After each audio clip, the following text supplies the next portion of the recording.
Revision 15, The Giant and the Hungry. What is that?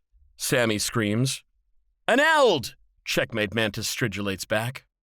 The last surviving war mechan has seized all three of them, and now it boosts them up the spinal shaft of Infinite Guidelines number 3 docking arm, away from the Surima and the alien.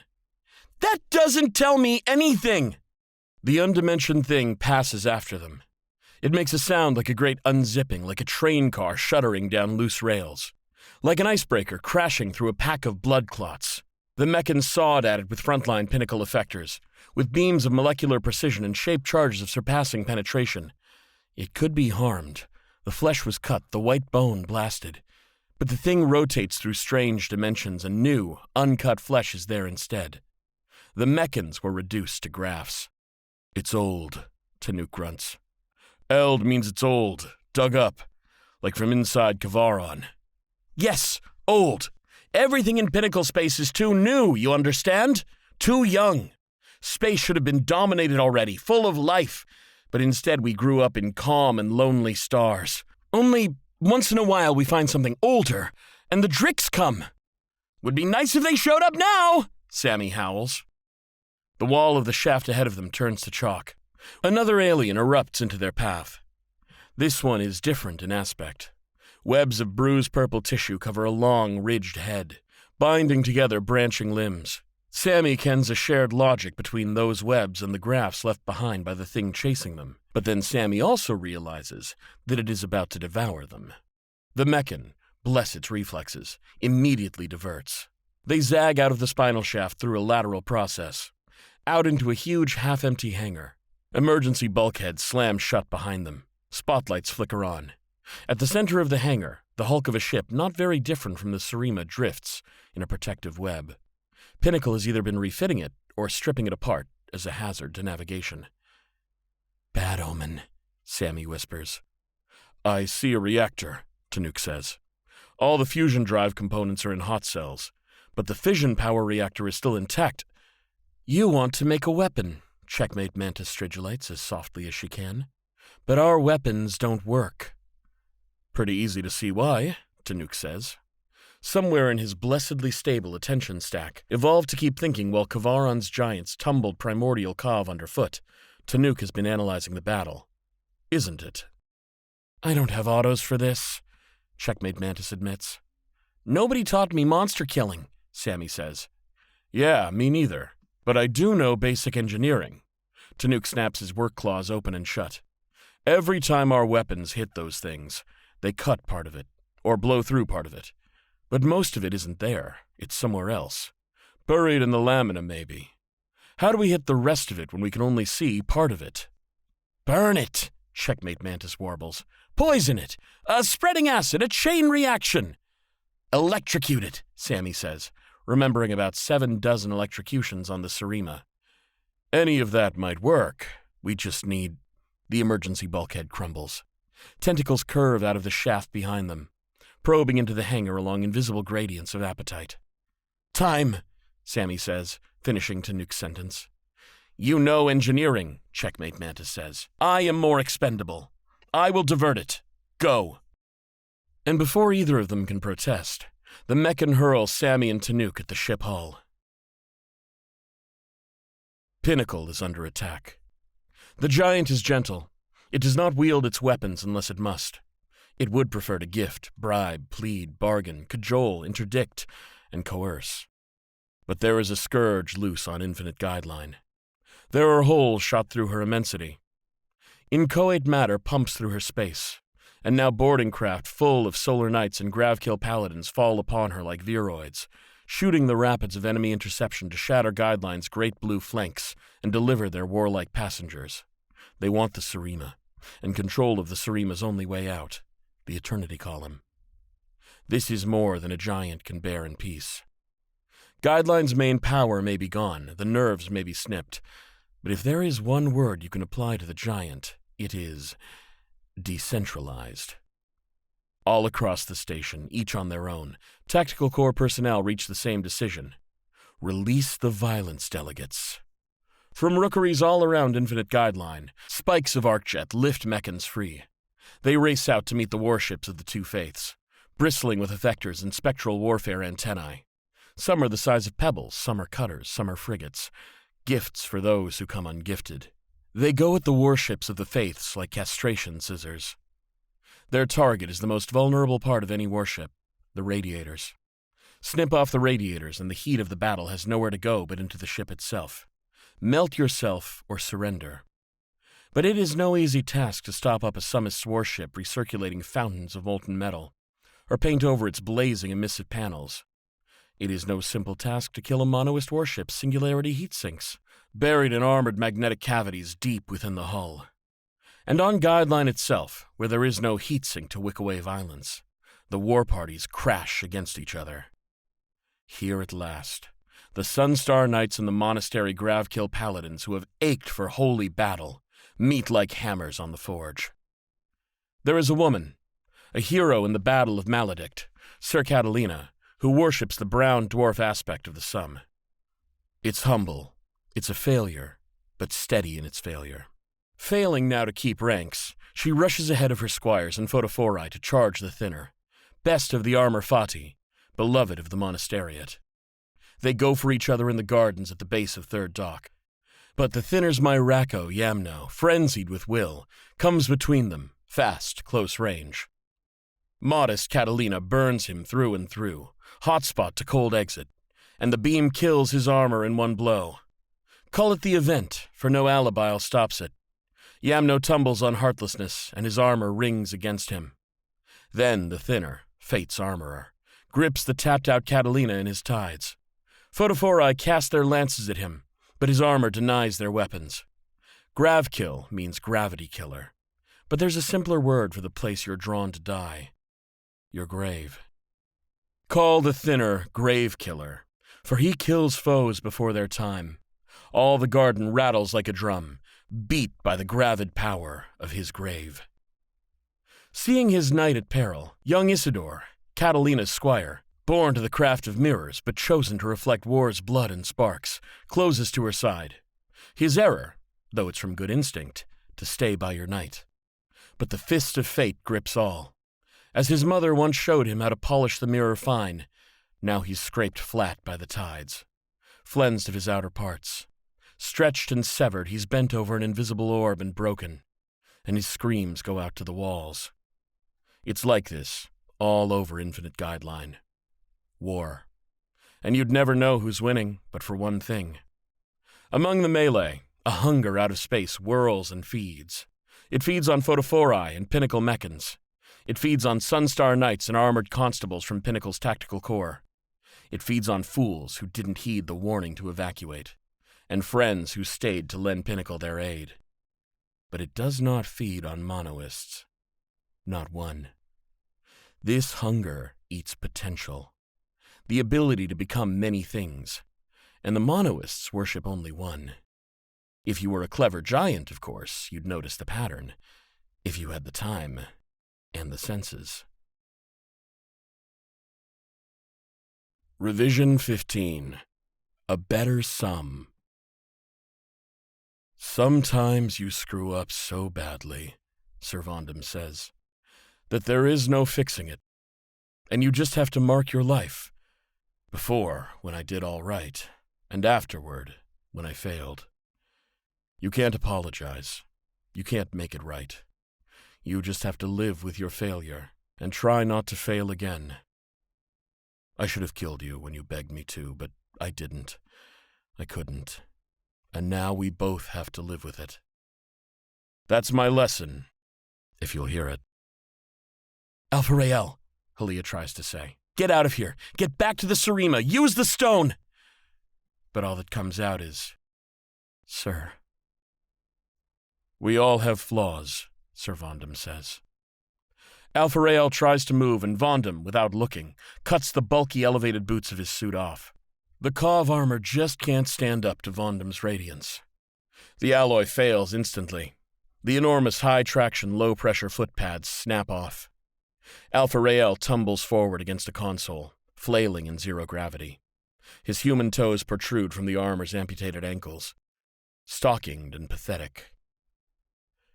"We all have flaws," Vondam repeats. "We can choose to rise above them. But the curse of choice is that it also allows us to choose wrong. And that anathema, the Endstone, it can find our worst choices, it can force them on us, and when it can't do that, when it needs us to be capable of even greater failure, it can find a weapon to hurt us. Like you. It is you, isn't it? The one who put a hole through my brain." He's talking to Alpha Rael. "Sir," Haliya manages, "it wasn't your choice. It was mine. I took the Endstone away. It's not on you." "Yes, that was your error, and it was my responsibility to kill you for it, which I failed to do, because I let love outshine duty. Let one good thing come of that error, Squire." He opens one armored gauntlet to her. She can almost see the Himsari banners wrapped around his skin beneath, the holy bandages, like the mummies they made in winter, on her homeworld. "Come back," he pleads. "Oh, walls help her, she wants to. You're the best squire I ever had." "It's true. Captain Slat said he thought so." "You would have been a better knight than me. If I hadn't led you to the stone, if I hadn't let it take you, we've both failed. I failed when I let you go in my place, and because of us, because of the weakness that stone found in us, the stone has come here, to the very edge of escape. Thousands of the faithful, thousands of innocents are dying because of us. Hold yourself responsible. Come back to the faith." "Sir." She can't say it. She can't say no. But she has to say no, doesn't she? She has to own and commit to her choice. She has to make it her own, an inevitable result of her immutable identity.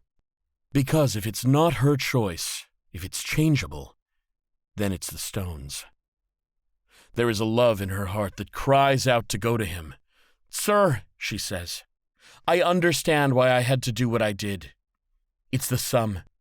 We talk about it like it's beyond our power, but sir—" Oh, yes, finally she can articulate it. Finally she knows what to say. "The computation of the sum must include and anticipate our own choices.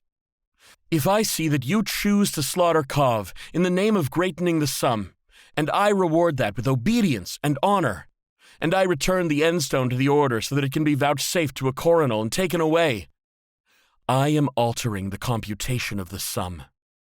I am creating a path that leads to victory through thousands of dead Kov. But I do not believe the sum should ever pass through thousands of dead innocents on its way to greatening. I do not believe the dawn's light ever burns the helpless and the small. So I must become the reason that the sum diminishes when you butcher thousands. I must modify the sum through my own choice. The sum will not greaten because your squire will revolt. That must be in the sum. I will not go home with the stone and be a hero. I love the faith, sir. I love the duty of the sum. I love you. But I will not let the Free Company find a path to their objective that goes through thousands of dead Kov. Tongue, Vondam says. Sir? Make sure you're not biting your tongue, Vondam says. When I hit you. Alpha Rael pushes off the wall. His armor may have no feet, but he uses the stumped legs to lunge at Vondam. Vondam steps into him. I gave you mercy once. He's going to cut Alpha Rael in half. She doesn't want to see a helpless man cut in half. She thrusts her long-handled gladiator from the hip and drives Sir Vondam off. Alpha Rael tumbles past him and crashes into the wall. Vondam closes his helmet.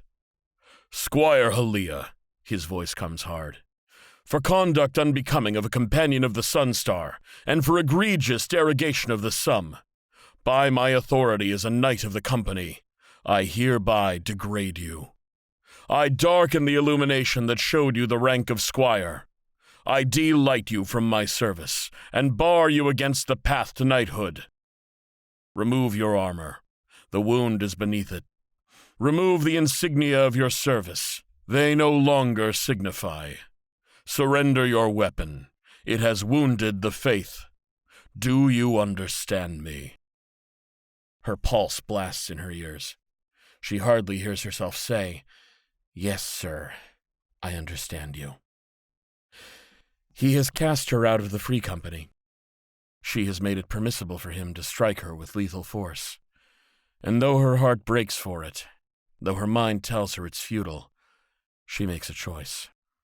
If she was wrong to flee Kavaran with the Endstone, then she threw her future away for nothing, and caused this battle that is killing thousands for nothing, and she just cannot allow that to be true. She cannot live in that reality. She chooses to believe her choice was right, because if it was not, it would destroy her, which makes this choice right too. She strikes at her knight. Revision 15. 2 Reckonings. The monster goes after Checkmate Mantis and her combat mechan. It buys Sami and Tannuk maybe 20 seconds. "Cable!" Tannuk shouts. "I've got the reactor running. I have power. Now I need PTS main cable." Cable. There's no loose cable that Sami can see. Someone packed this worksite up too well. There are hot cells and stasis casks lashed to scaffolding all around the hangar, and the tools and spares must be in those. One of them has to have spare cable. Sami leaps from cell to cell on thrusters, opening and slamming shut containers full of neutron-rotted reactor shielding. A shadow grows over them, harsh-edged in the hangar's floodlights. It is a graph of the war mechan's components, spread in 3 dimensions. The thing has eaten it. Checkmate Mantis is probably dead, or worse. It would be wrong for Sami's first thought to be, she was beautiful, but let Sami be wrong. "Get ready!" they scream. "It's coming for us!" "I'm ready! I need a cable!" The hot cells aren't worth searching.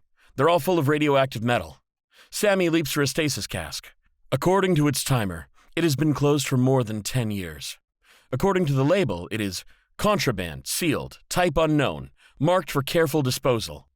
Sami deactivates it and tears it open. Their headlamps illuminate the interior of the cask. A pair of green-gold eyes shine back.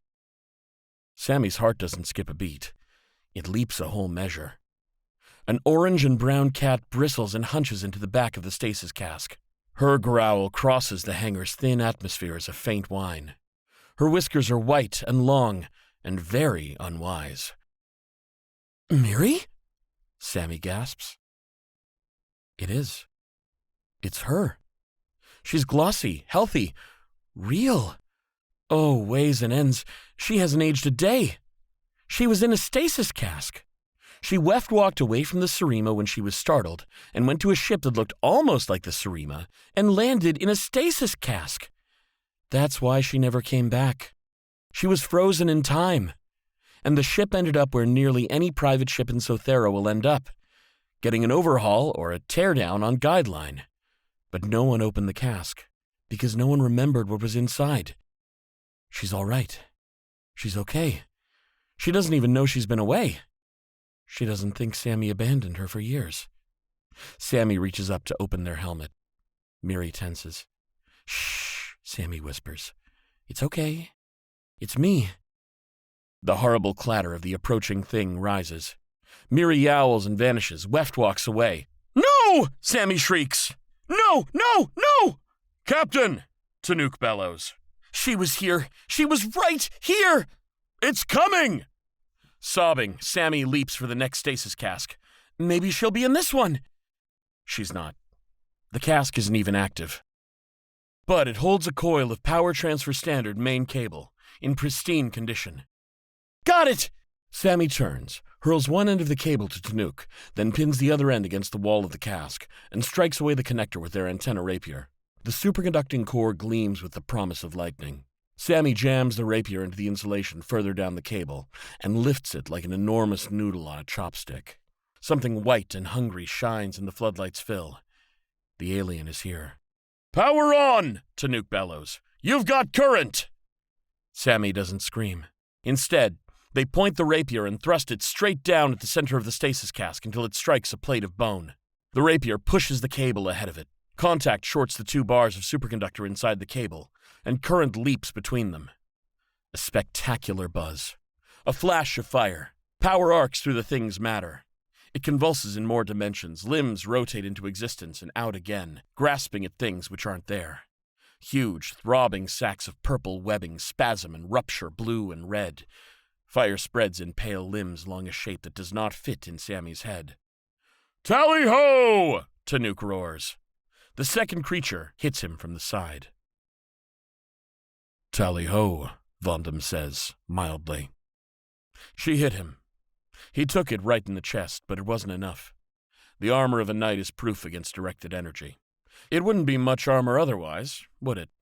If she wants to win, she will have to cut him open. He fires back. She whirls as he takes aim, puts a solid meter of pinnacle equipment in the reflector of her cloak between them, and still gets hit, but survives.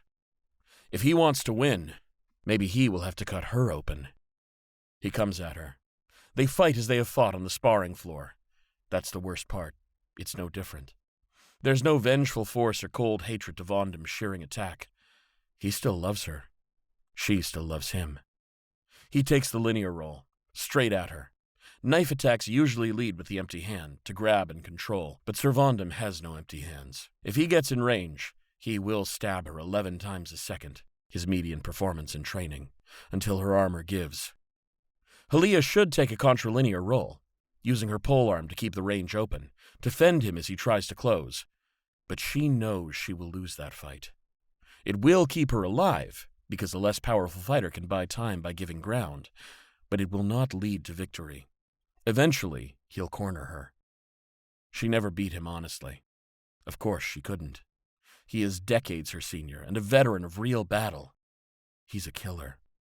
But he always told her, anyone can lose a fight. A fight isn't a monotonic test of power. A fight is an event, a complexity. Fight it 10 times and 13 things happen. A fight is like life. The only way to know what happens is to fight it. That's why I love a fight, Haliya. She chooses a circular fight, Bladiator out and sweeping, reflective cloak whirling sideways like a crab, but the damn control deck is laid out like a grid. All lines of approach and retreat. It's good ground for Vondam. "I can't kill you!" Vondam bellows. Carbon crystals spill from eviscerated machines as he sweeps the space between them clear. "You know it. I know it. But I only need to give you a survivable wound. I survived a hole in my brain, Squire. You can survive a lot of holes in armor like this." Holes. Yes. Holes. "Thank you for the idea, sir," she shouts back. She retreats down the aisle into another cluster of pinnacle control stacks. She flashes her armor's emitters. Sparks explode from metal all around her. She can see herself as he sees her. A small, beloved shape in silver and gray, lost in a field of pyrotechnics. Her armor reports a battle on another plane as her emitters clash with Vondam's, trying to cancel out each other's power, to create hotspots that jam or degrade the enemy's sensors. Her flash cost her that battle. She is losing emitters, losing the invisible war. Her armor's surface crackles with capacitance. The grounds and the heels of her boots discharge into the station with every step. She breathes. You can't fight too hard and fast. For the sake of your body and your armor's limited power and heat capacity, you have to pace yourself. Nobody believes it, but a long fight really is cerebral. But he is pressing. He is setting the pace. She retreats towards Alpha Rael. "He won't be able to intervene," Vondam grunts, lashing out on each syllable. "I have a constant track on him. Look elsewhere." She has reach. She can fend him back with her polearm if she attacks the space he's entering. "So, kill him! Now!" "He's defenseless. I'm still a knight." "That didn't stop you at Tara Duen, sir!" He disengages for a moment, just long enough to say it. "I had to. Protocol dictated it. The purpose of the Anathalmanac's protocol for the Endstone is to make every knight in that situation behave exactly the same way. So the stone can't swap a zealous knight for a merciful one. So, it wasn't you who chose to slaughter them, she says, quick stepping back and toward Alpha-Rael. The Sum chose it. I would have chosen it too, if I were a good knight. He has answered the question she came here to ask. The fault is not in him or in her. It is in the Sum. You're working toward him. Why? Vondam comes back at her. He can't kill me this time. But Alpha-Rael has the hole in his hand. Vondam doesn't know about the hole. But how can she get him close to Vondam, close enough to use it? His pulse trains can saw through anything in this compartment except her. Put yourself between the innocent and danger, Haliya. She slashes through a superconducting battery and flashes her emitters again. The discharge sets metal afire. Pinnacle emergency systems spray blobs of foam as she leaps and fires her thrusters. A tunnel of burned foam marks Vondam's fire, but the foam soaks up enough energy to save her armor, minus her main conformal antenna. She lands between Vondam and Alpha-Rael. Alpha-Rael crouches like a beast in his half-ruined armor. I get it, he says. Go. Vondam leaps after her at bone-warping speed. She stays between him and Alpha-Rael as he blasts her. A full pulse train from both emitters, burning through her cloak and her left arm vambrace as she tries to cover her weakened chest. She smells hot glass, like metal in her throat. Then he's on her. The first 9 stabs hit in less than a second. There is no time for thought, just a shrimped-up defensive curl to put her shoulders and helm in the way. No, her neck. He will cut through her neck. Alpha-Rael leaps into her from behind. His Kav armor is massive, and he crushes her against Vondam. She loses her breath. Vondam can't get a weapon at Alpha-Rael's head or heart or spine. Haliya's in the way. He still disarms Alpha-Rael. His right bladiator blows at Alpha-Rael's left shoulder actuator.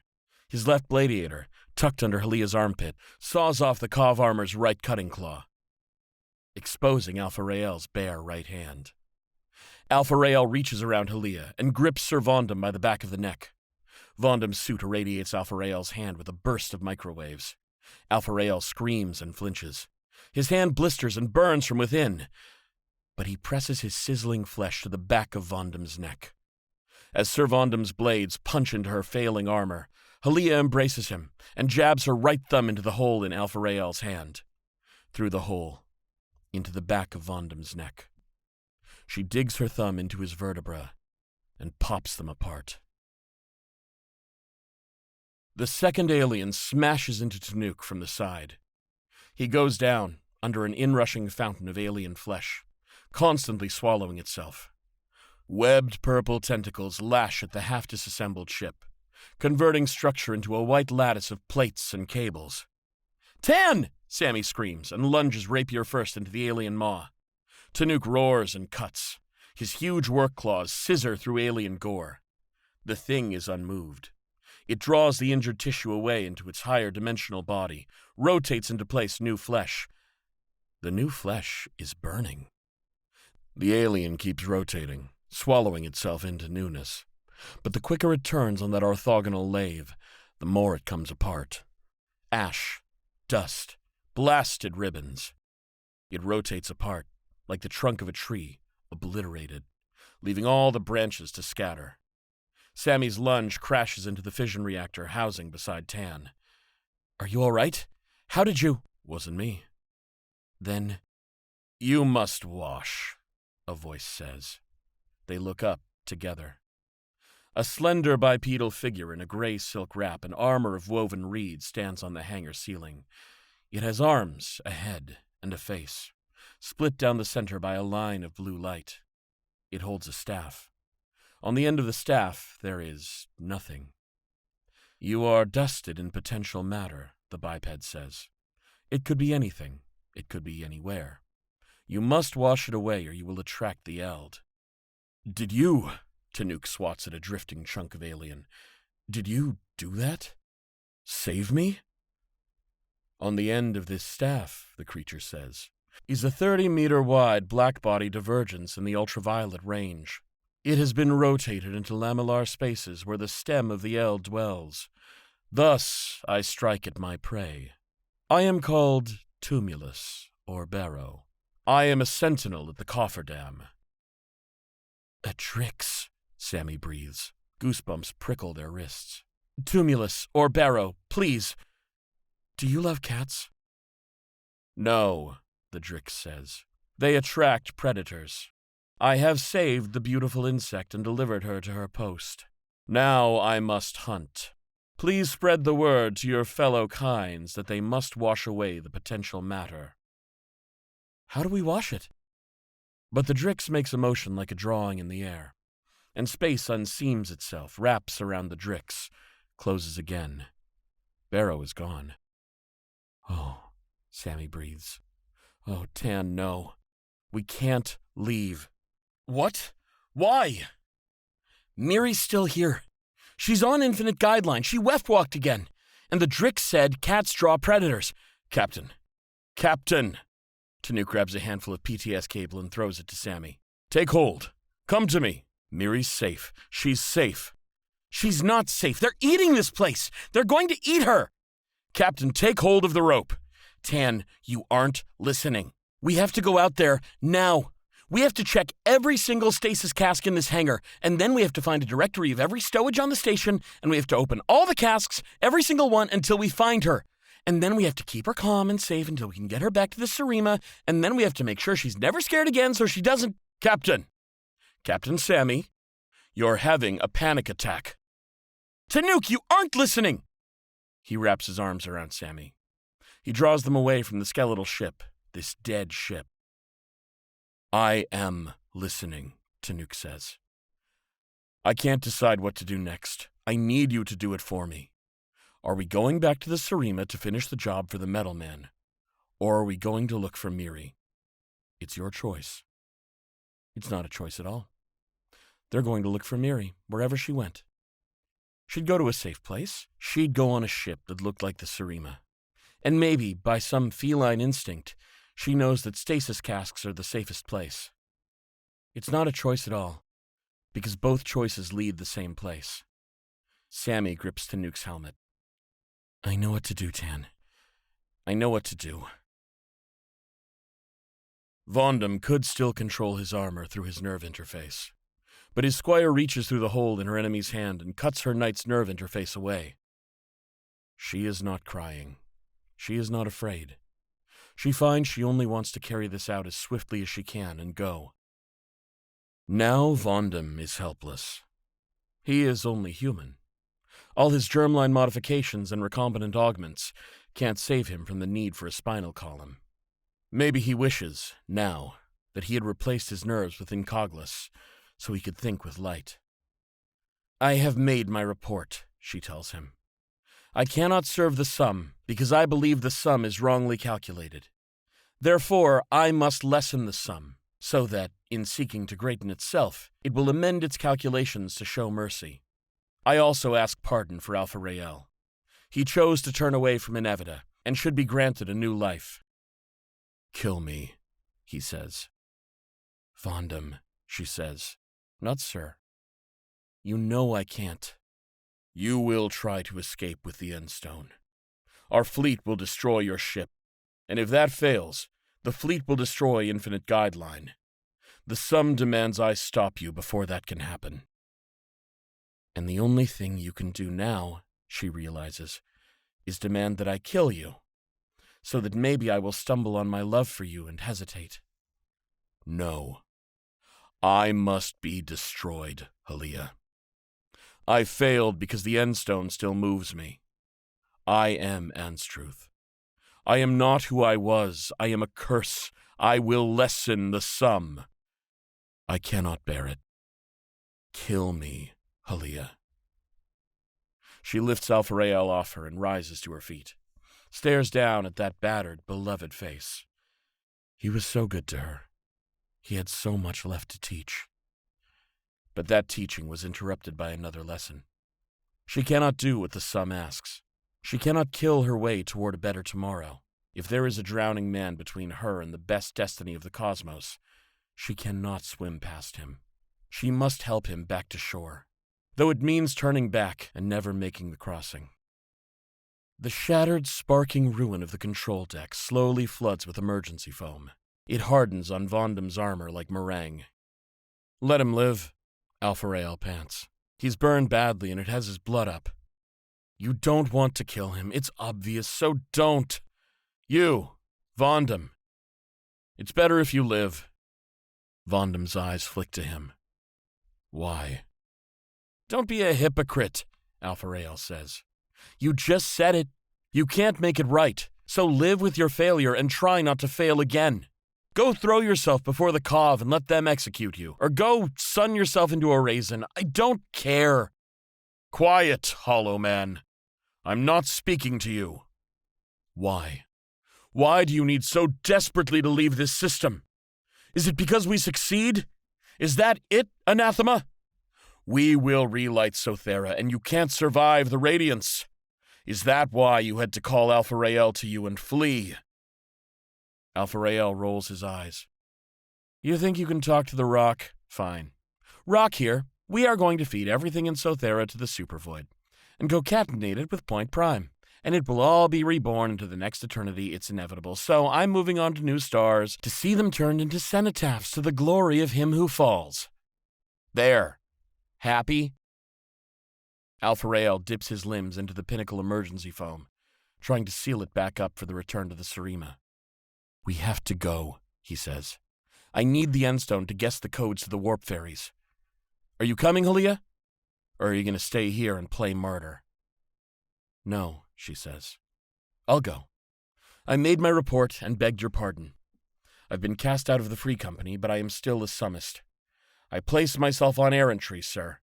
"It's all right," Vondam says, still smiling a little. "I like it when you call me sir. Always did. Made me feel worth it. Oh, child. What did we do? How did we let this happen?" "Sir," she says, unable to break the habit of respect, "it wasn't the Endstone. You just shouldn't have murdered all those Cov, that's all. I couldn't abide it. I won't see you again, sir." "You will," Vondam says sadly. "You're my responsibility, Haliya, even as my failure." She cannot bear to watch him watching her, so she flees. Revision 16. Exile Target Ship. Sami and Tannuk almost make it home free, but there's a huge armored form drifting outside the Serema's hatch. A hulk wrapped in a tissue of black metal, highlighted by purple veins of condensed event. That's Alabile, the war metal of the Monoists. The worshippers of Inevita have taken the Serema. Sami tries to break and get behind cover. Instead, they plunge straight into the armored figure. It has become the center of space and time. "This is the grace of gravity," the armor rumbles. A single purple eye tracks Sami from the center of its head. "Gravity is the gift of purpose. A free path through space feels like nothing. Effortlessly you speed to your fate. And when you are close enough to fate, time and space change places. Going down becomes the same as passing time. The absence of effort. The geodesic of—" "That's my ship!" Sami snarls and gets the antenna rapier up. They stab the Monoist right in the chest. The event of the collision becomes a flicker of purple light and drifts off around the curve of the armor. "The Endstone is aboard," the Gravkill Paladin says. "You will aid Alpha Rael of Secundi. You allow the stone to guide you to its purpose. It is the will of Inevita. It does not matter if you understand." Now Sami feels rude. Stabbing is no way to make an introduction. "You're letting me go?" "The Endstone has come here, to the Eternity Column. If it wishes to go through the Eternity Column, then it will, and we will aid it." "So you sent all these ships here, all these warriors, those things." "Things?" "The things that made those," Tannuk roars, pointing to the obscene graphs drifting in space. The space squids with the appetite for everything. You'd think the hulking armor couldn't shrug, but the metal layered like deli meat is surprisingly flexible. They have not troubled me. If they destroy the enemies of Inevita, then they are in accord with the will of Inevita. It would be hard to comply with the will of Inevita while under assault by Sunstar. The genderless, rumbling voice chuckles. Sunstar. A word so good they used it twice. We should be the void holes, eh? So we can just go aboard, Sami asks. Yes, but I will accompany you. We already have Alpha Rael. I look forward to speaking to the Blessed One. His twin has plummeted, but he remains. This is an omen. The huge form emits a long thump that stretches Sami's bones. I have alerted the faithful that the Surima will fly now. You can be assured of our protection. I have earned the war name. The armor flashes violet. Jets of energy sputter from its seams. Trapped events crackling back into reality, releasing years, decades of battle. Shrapnel and energy beams crack and whine in all directions as the alibile collapses. The monoist manages to lash out, once at its murderer. The tidal growler tears a fist-sized hole through Infinite Guideline's hull and both walls of the docking umbilical beyond. But its real target, struck in the chest, doesn't so much as move. The Gravkill Paladin collapses into a crumpled ball, like crushed foil. Tannuk and Sami stare in horror. Come aboard, Tezzeret calls, from the docking umbilical to Surima. The holes in the walls flow together and seal. There are others coming. I employed you to bring me to the Endstone's maker, Captain. I am not taking new passengers. That was a Gravkill Paladin. I would have had less trouble with the Solar Knight, but the two apostates handled themselves. Tezzeret gestures. Sami's armor reports nothing. No field or influence.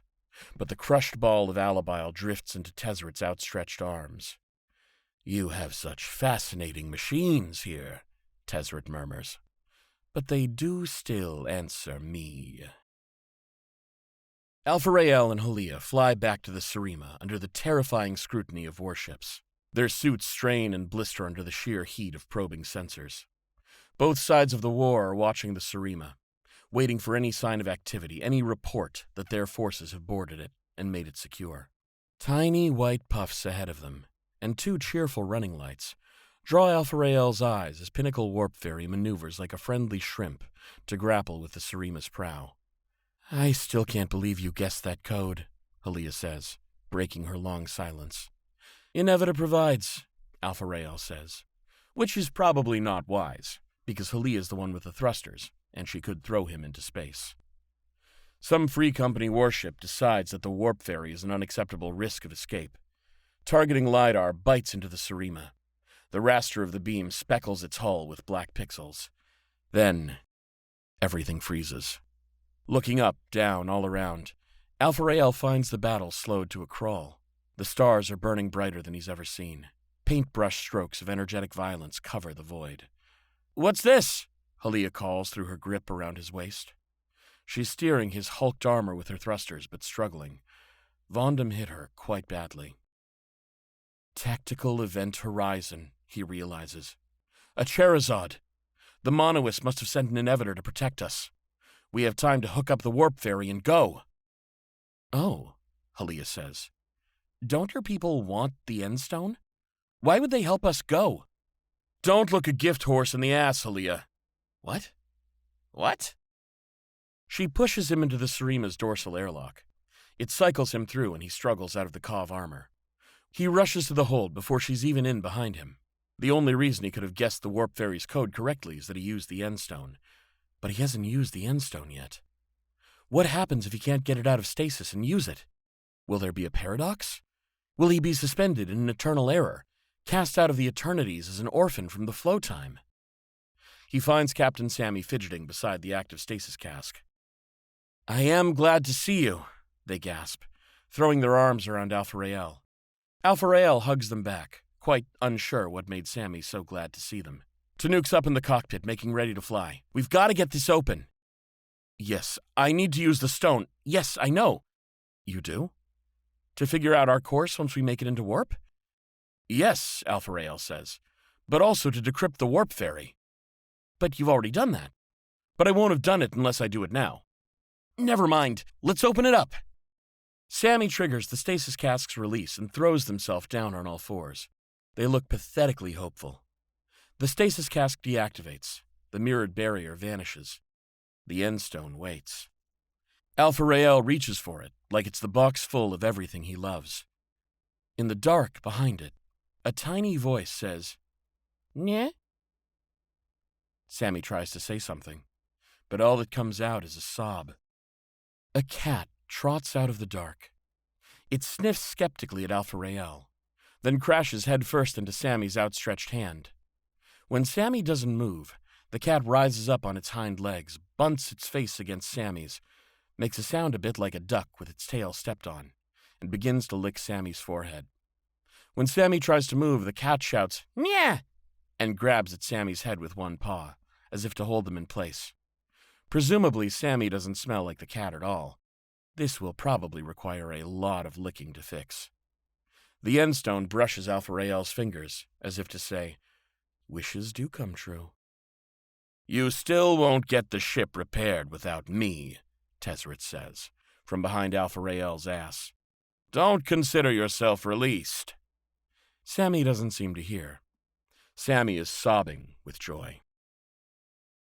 Tezzeret taps Alpha Rael on the shoulder. His touch is heavy and frigid. "Use this." He drops a reading rag beside Alpha Rael. He's already called up the map of Sothera. The man learns. "First, I have to make my guess correct." "What guess?" "The code to release the warp fairy." Tezzeret cuffs him, light enough to smash him into the wall of the cask. "I told you the code. Would we have come all this way to steal a warp fairy without the code to use it? Now use the map. I'll not treat you roughly again. Here, take it." Alpha Rael blinks away stars to find Tezzeret offering a fingernail-sized crystal. "You want me to drop that?" "Yes," Tezzeret says. "It's a reminder of things forgotten. Give it back when you're done." The crystal projects light when Alpha Rael touches it. Pinpoints that might be stars or sun on the tips of ocean waves. Afraid that it might be some kind of radiation urchin, Alpha Rael tumbles it onto the map of Sothera. It bounces twice and settles on the very edge of the reading rag, and the solar system too. "We fly that way?" "We warp that way, until the stone tells us we've reached its goal." Tezzeret claps him happily on the shoulder, throwing him to the floor. "We will see what god or monster made this thing, and I will decide whether it is to be fled, bargained with, or overthrown." Turning the stasis cask back on may be the hardest thing Sami has ever done. But Miri will be safe in there, until there's time to find some proper food, time to let her explore the ship, re-establish her scent, observe the newcomers from safe places, and feel at home again. They slam down into the captain's chair beside Tannuk, wiping tears away. "Good things, Tannuk, good things. I have the ship." "You have the ship. We are done with departure prep, separation in 30. Your switches are set for," Tannuk drums on the console, "column interface maneuver." They've never done this before, but Sami has the checklist memorized anyway. The ferry will do all the hard work, issuing maneuvering commands to the Surima's jets, entangling with the column's wedge of laminar topology, and riding it redways into warp. The warp fairy transmits an error. "What?" Sami cries. "Timestamp error? No pingback from the column?" "We're in a Sherazade." Haliya comes trampling into the cockpit on armored feet. "A what?" "A tactical blasphemy, a fast time bubble. Can't you see?" The sky is frozen. So that's why nobody has lasered them to pieces just for clearing moorings. "But we can't talk to the column unless we're in the same time frame. The clocks won't align. We can't leave the bubble. The Free Company fleet will kill us the moment we prepare to warp." So close. So close to the end. And yet, Sami can't see a way. "We're under fire!" Tannuk roars. Hotspots and penetration spackle the ship's display. "Solar Knights outside!" Haliya calls. "They're leaping from the dock. We're being boarded!" Not now. Not with Miri back. Sami growls and switches the arc jets to manual. They do the hands dance, quick and sure. With a drumbeat of thruster fire, they jerk the Sarima free of the mooring. Apply thrust, forward. Straight for the center of Infinite Guideline. Faster, faster, until there is no possibility they can break in time. Collision is guaranteed. Time to play chicken with a stationary object. The Sarima bursts out of the Sherazade. The timestamp error clears. The warp ferry communicates with Infinite Guideline. In a few lines of diagnostic text, Sami reads, "The column is closed to outbound traffic. Sync request rejected. Near-field LiDAR warning. Imminent collision. Emergency collision alert." The Sarima's ESM block detects the targeting LiDAR of ship-to-ship lasers imaging their hull. The Vi systems aboard the warp ferry and Infinite Guideline search the decision space, looking for any option to avert the collision. And then Sami wins the game of chicken. Because there is only one option. Only one way to get the Sarima clear before it smashes into Infinite Guideline, or explodes under laser fire and smashes into Infinite Guideline. The only option is to give Sami what they want. The column opens. The spike of laminar geometry within meshes with the warp ferry's eternity drive, like a virus penetrating a cell. Key meets lock. Eternity opens. The Sarima falls redward into warp. Revision 16. Final revision. Afterward, when wounds are tended, armor stripped, weapons stowed, bruises prodded, radiation doses assessed and recorded, luxurious zero-G baths taken, bruises prodded, stasis cask briefly unsealed, they gather in the Sarima's galley. Even Tezzeret appears. Sami thinks he may be playing with the wreckage of the monoist armor he crushed. When he comes over from his black urchin ship, he doesn't use the airlock. He just opens a hole in the hull. Sarima flies on its repaired fusion drive, soaring through the superstructure of warp. There's gravity to set a table. Sami brews and pours the freeze-dried coffee they've been saving for a special occasion. Coffee addiction is a serious vice, but this is a great day, so it's allowable. Tezzeret offers a toast. "Where I come from, there are elder dragons, unholy machines, and sphinxes with metal to surpass men. They all sought to master me, but I survived. Why?" He thumps his chest. "The spark.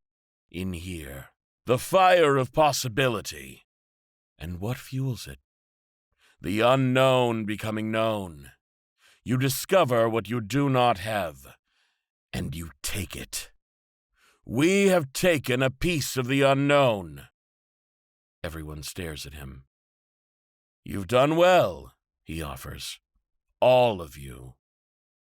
"Have we?" Haliya asks from Sami's left. "Pinnacle attacked. Thousands are dead." "The dead chose their fights," Tezzeret says. "Except the Kov and the Pinnacle crew killed in the fighting." Sami, as table host, must deflect this brewing argument. "Have you ever seen this view before, my lord?" Sami calls up an exterior camera view of the warp. The enormous geometries of the lamina, attic and cellar of the edge, reach to infinity around them, like towering cities of shape, built by the intersection of fields and geometry on different lamina, dawn through the clouds of a topological heaven. There is no light here. But the Eternity Column's beacon radiates through the geometry here, and in spectral renders it as warm color. You fly through warp the same way you fly through space, but you don't get to the same places. They're headed toward the edge of Sothera, the worm wall. This direction has been bothering Sami. They have a sense of what the Endstone wants now. "Bring it out," Sami says. Alpha Rael drops the Endstone on the table. Haliya stiffens. Tannuk reels back, overturning his chair. Miri, curled up on Sami's lap, raises her head and then goes back to sleep. "We're waiting for it to do something," Sami explains. "Alpha Rael's the one it likes, so I let him handle it." Haliya sticks a finger in her cup of coffee, connecting herself to the heat bath, trying to use it as a kind of statistical ward. "Aren't you all worried it's possessing you? Making you do things? Altering your choices?" I haven't done a single thing out of character in my entire life, Sami says. It's changed, Alpha says. Look at it. It's gone fully egg. The stone has lost its glistening facets. It is now a gleamingly black ovoid. It rolls on its side around the table and settles itself, pointing to Tezzeret. He grins at it like a hungry dog. What's your deal anyway? Haliya asks him. Far away, Tezzeret kneels, as if to look the stone in the eye. I have an interest in metals, a kinship with them. When I washed ashore in your strange reality, I made it my task to learn all your metals and their arts. Sigma caught my interest. A world rich with ores, but not with miners. Was it an opportunity overlooked? Or a threat?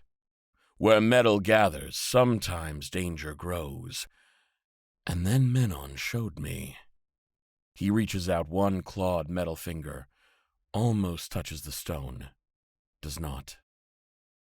Menon taught me languages in exchange for my help pursuing the anomalies that fascinated them. Menon and I agreed that Sigma was an anomaly. So I began to plan an expedition. And do you know what I realized then? Do you know, Sami? Sami takes a long draw of coffee. That I was the very best for the job? That I was weak. Suspiciously weak.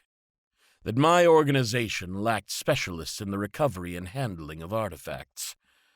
A mistake I would not make. So how could I have made it? You didn't, Alpha guesses. You sent them to Sigma, and they vanished, as if I'd never employed them at all.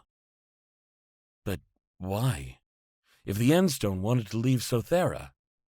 Because I was not yet a route for the Endstone to leave Sothera. I realized that if whatever power dwelled in Sothera had the power to redact my own attempts to retrieve it, it could also redact my knowledge of it. Yet it had not. Why? It wanted something from you, Tannuk growls. So you sent us. Yes. I chose the most desperate, disposable pawns in my employ, so that they could not succeed except by the favor of the thing hidden on Sigma. And I made it my genuine intention to bring that thing, once it was in my possession, wherever it wanted to go. That's been bothering me, Sami says. They throw a rag on the table, their course drawn, in rough warp-to-world mapping, as a green line across Sothera. I thought this course looked familiar. Out into the Garden of Aperion, where all the cosmic gas that Sothera is sucking in collides with itself and heats up. And then, if you cross it, you end up in the wormwall. Uh-oh, Tannuk says. Uh-oh. What's uh-oh? Haliya demands. Tan leans out over the map, his torn horn hairs wrapped in cloth. After I left Kavaron, I wanted to die, so I worked search and rescue in the outer system. We flew out of a station in the garden. Our worst calls were for ships lost in the wormwall. One day we responded to the loss of a scientific expedition, trying to communicate with the creatures that live out there. That's where I met Captain Sami, on the wreck of the Worm Speaker. And that's where we're headed, Haliya cries. No. We're headed somewhere light minutes away. Yeah, Sami says. But that was years ago. The wreck has had time to move on its orbit. They mark the wreck of the Worm Speaker on the map. Assume a circular orbit around Sothera, and by now it's here. They drag the wreck forward, around the wormwall, until it crosses the green line of the Surima's course. What are you saying? Alpha demands. We're going to a wrecked science ship? No, Tezzeret says. They are saying we are going to the place that killed it. How long do we have until arrival?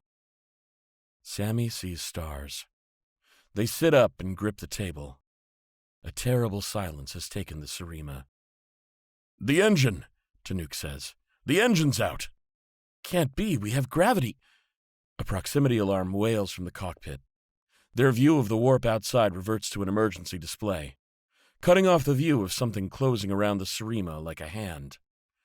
Ah, Tezzeret says. Here it comes. The Endstone turns slowly on the table. Stars gather before Sami's eyes, distant galaxies, pulsars whirling in polarized vacuum. The cosmos splits open, right in the middle of the Serema's galley. A beautiful, beautiful creature steps through. Its face is a green mask, scaled with the oxides of eons. It has lips, eyes, a nose, a brow, but its ears are whirled knives above empty cheeks. Behind its face is nothing but pale light. Sami's mind finds it primally satisfying, like a mold from which humans were pressed, like a better shape. Leaves of metal wrap slender arms, broad shoulders, a perfect chest, a waist so narrow it simply disappears. It is not gendered, but contains all the charm Sami finds in the gendered. Wedges of leaves gather beneath a tall diamond codplate that suggests nothing except some ancient eros, some long-ago connection to flesh and reproduction, which has diminished into an aesthetic or an abstraction. If it once knew beauty as a signal of fitness, like any animal might, now it knows beauty as a sign of likeness to itself. It has no genitalia because it need not reproduce, because it is finished. It is the end. It is final and complete.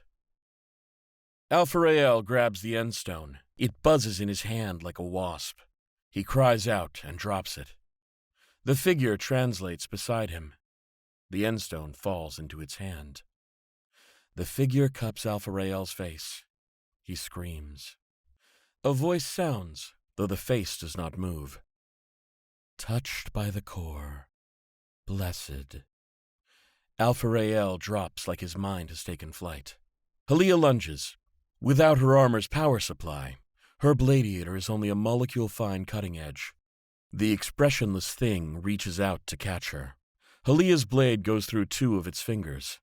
The other fingers on its hand fasten around Haliya's throat and crush. She falls, tearing at her neck, making an awful sound.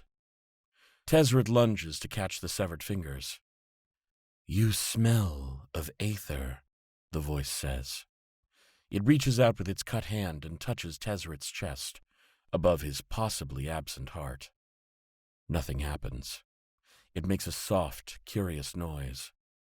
You taste of the wall. Tannuk puts his claws up, faking surrender. Sami lifts a hand. Hello. Who are you? Is this stone yours? With their other hand, they reach over Miri, who is trembling, claws locked into Sami's trousers, and draw their antenna rapier beneath the table. I am the last thing, the beautiful android says. The way it pronounces that single sound, I, is full of dreadful love. So, it comes to me. Sami glances at Tannuk, at Tezzeret. No sign of a plan. This thing can be cut by a bladiator. A single transmission from the rapier might kill it. But where? The head? Not here, it says, looking directly at Sami. Not now, but the serpent needs a hero. Find me, if you can. Put your lance through my heart. You'll come to nothing in the end. Sami jerks the rapier to bear on the android's chest. But stars and nebulae close up before it, and it is gone. Just gone. The Endstone with it. Tezzeret's mission is complete. The Endstone has been delivered. He has his glimpse of higher power. Sami leaps up, tumbling Miri onto the deck, and rushes to Haliya. Her throat is crushed. It's treatable, but she needs air, now. Tan! Get her to a bunk! He's out, Tan reports, leaving Alpha Rael. You, Tezzeret, help him! The metal man stares at the 2 fingers he caught in his claw. They seem delicate, almost insubstantial, Their severed ends flicker with violet light. He looks up at Sami and smiles carnivorously. So, you do have something like a planeswalker. He touches the tip of one of the severed fingers with a curled claw. Pale purple light leaks from it, like ichor. Tezzeret stares into it, inhales deeply. That was very aspirational, he says. Don't you think? Sami doesn't know what to say to that. Miri is staring, wide-eyed, at the place where the cosmos split open. Sami picks her up, holds her close. Just for a moment. They need to go help Tan with Haliya. But Miri is here. Miri is still here. One thing is all right.